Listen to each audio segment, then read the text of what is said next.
ఎకరానికి సంవత్సరానికి 10,000 రూపాయల పెట్టుబడి సాయం ఇచ్చినాం.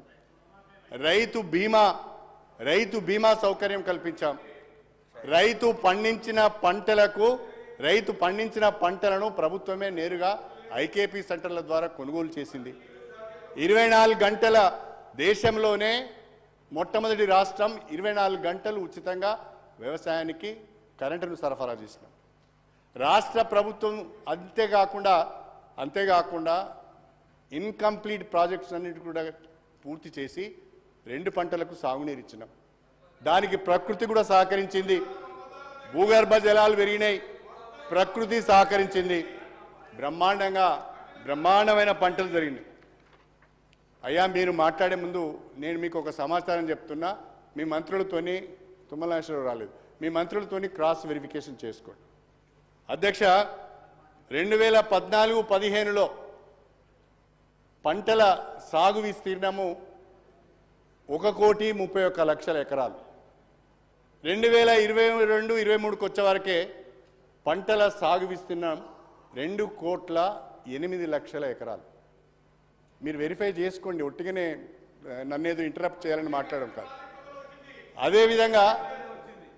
అదేవిధంగా ప్యాడీ ప్రొడక్షన్ అధ్యక్ష, ఇది దాస్తే దాగేది కాదు. సివిల్ సప్లైస్ కార్పొరేషన్ వాళ్ళను వివరాలు అడిగినా ఇస్తారు.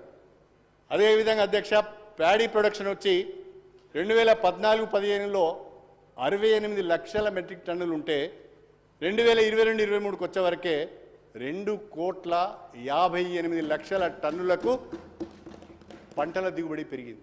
చివరికి కేంద్ర ప్రభుత్వం తెలంగాణలో దిగుబడి అవుతున్న ధాన్యమును మేము కొనుగోలు చేయలేము, మా దగ్గర స్టోరేజ్ కెపాసిటీ లేదు అని చెప్పి చేతులెత్తేసే పరిస్థితి వచ్చింది.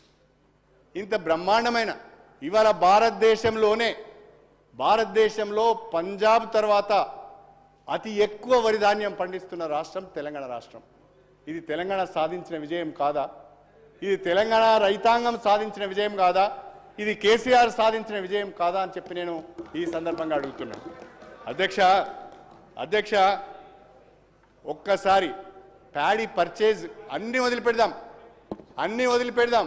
ఒక paddy purchase civil supplies corporation వాళ్ళు ఇచ్చిన ఫిగర్ 2014-15లో 24.3 లక్షల మెట్రిక్ టన్నులను కొనుగోలు చేశారు. కానీ 2020-21కు వచ్చే వరకే 1,41,00,000 మెట్రిక్ టన్నుల ప్యాడీని సివిల్ సప్లైస్ కార్పొరేషన్ కొన్నది. ఇంతకంటే నిరూపణ ఏం కావాలి? 600% ఎదుగుదల. భారతదేశంలోనే అత్యధిక పంటల దిగుబడి సాధిస్తున్న రాష్ట్రంగా తెలంగాణ ఒక రికార్డు సృష్టించింది. వ్యవసాయం చిన్నాభిన్నమైందని మాట్లాడుతున్నారు. మొన్న చాలా సందర్భాలలో నేను విన్నాను. మొన్న కూడా ముఖ్యమంత్రి గారి స్టేట్మెంట్ కూడా నేను విన్నాను. వారు ఏమన్నారు? డిసెంబర్ 9 నాడు ఇందిరమ్మ రాజ్యం రాష్ట్రంలో ఏర్పడబోతున్నది. నేను ముఖ్యమంత్రిగా ప్రమాణ స్వీకారం చేయబోతున్నాను. నా మొట్టమొదటి సంతకం 2 లక్షల రైతుల రుణమాఫీ పైన ఉంటుంది అని చెప్పి ముఖ్యమంత్రి గారు చేసిన ప్రకటన అధ్యక్ష, నాది కాదు అది. ఎన్నడూ చేసిండి ఈ ప్రకటన? ఎన్నికలకు ముందు. డిసెంబర్ 9 పోయింది అధ్యక్ష, 2 నెలలు అయింది.